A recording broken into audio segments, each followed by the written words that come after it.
How's it going, you awesome bunch of bakers? Hope you're having a great day. Welcome back to the channel. In today's video, we're making some cheesy rolls. So let's go to the kitchen and check them out. I love getting video requests, and all the breads you ask me for go on the list. And I will get to them, eventually. But sometimes when I get a request, I just have to make it there and then, because I just feel inspired. Someone asked me for rolls that could be fermented in fridge overnight, and then baked while the coffee is brewing in the morning. And someone else asked me to make German cheese rolls, aka Käsebrötchen. So I thought, why don't I combine them? And it worked out perfectly. You could be eating these tomorrow morning. So let's get right to it and see what we need to make them. For the dough, we'll need some white bread flour, milk, yeast, salt, some sugar, an egg, some softened butter, and some cheese. This is Gouda or Gouda, I don't know how to pronounce it. Anyhow, we'll need some more of that cheese and another egg for topping the buns with. As for the equipment, we'll need a tray with some non-stick paper, a bowl, scales, a dough scraper, a temperature probe, and a brush. As ever, I'm kneading this dough by hand. It's gonna warm up quite a lot, so I'm using cold milk around 5 degrees Celsius. And once again, we will be going against some of the things I've been teaching in previous videos. In a large bowl, combine the milk, the egg, the yeast, the salt, the sugar. Mix it well to dissolve the salt and sugar and hydrate the yeast. Then add the butter, the cheese, and the flour. Now the only reason why we can add the butter from the beginning here is because this dough has a very low hydration.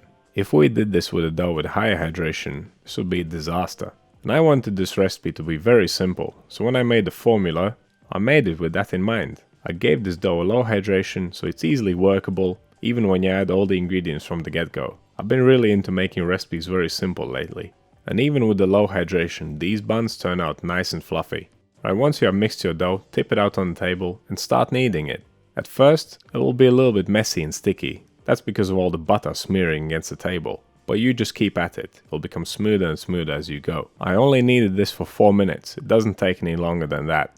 Once the time's up, the dough should be nice and smooth and cohesive. Then we can pop it in a bowl and take its temperature. Around 25 degrees Celsius is what we're aiming for, which is about 77 degrees Fahrenheit. The temperature will determine what happens next. I'm gonna keep my dough at room temperature for now. If yours is 26 degrees and up, put it in the fridge right away. But regardless of what you do, leave it for 30 minutes. Now we can divide this dough, weigh it, and then divide it into 8 equal pieces. If you want them bigger, you could divide this into 6, but I think 8 makes for a good size. It makes me feel better when I demolish 2 or 3 for breakfast. It gives me an excuse because they're kind of small. Okay, after dividing, we need to shape them into balls.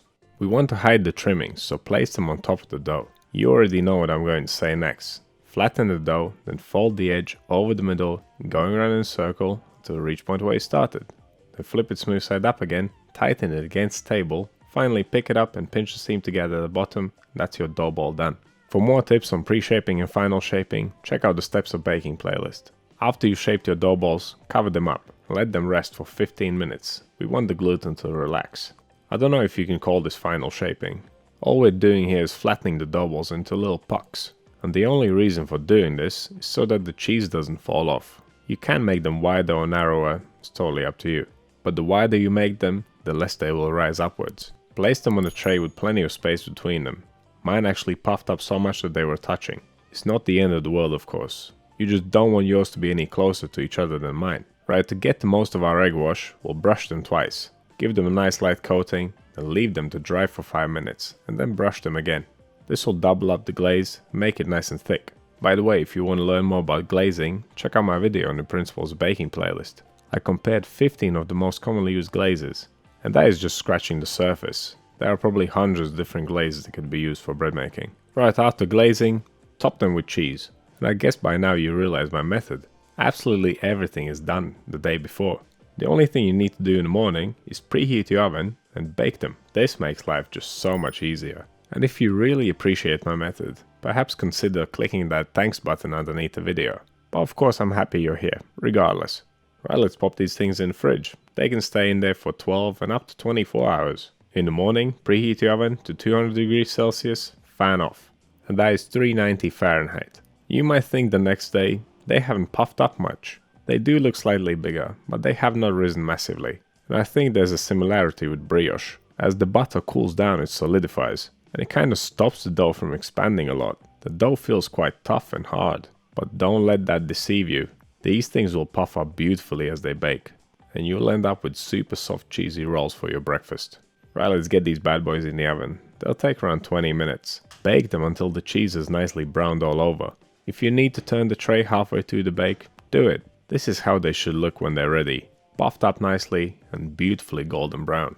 Just look at these things. They're amazing. And they taste just as good as they look. I hope you are heading over to your kitchen to start weighing out ingredients, or heading over to the shop to get some cheese, because you should definitely make these immediately and have them tomorrow for breakfast. These rolls have given me an idea. I'll probably try and use the same method to create something slightly healthier next time. Perhaps a whole wheat roll. But I don't know if anything can match these. These things are just too good. Look at that light texture, and the cheese, it goes nice and crunchy. It's just too much fun tearing them apart like this.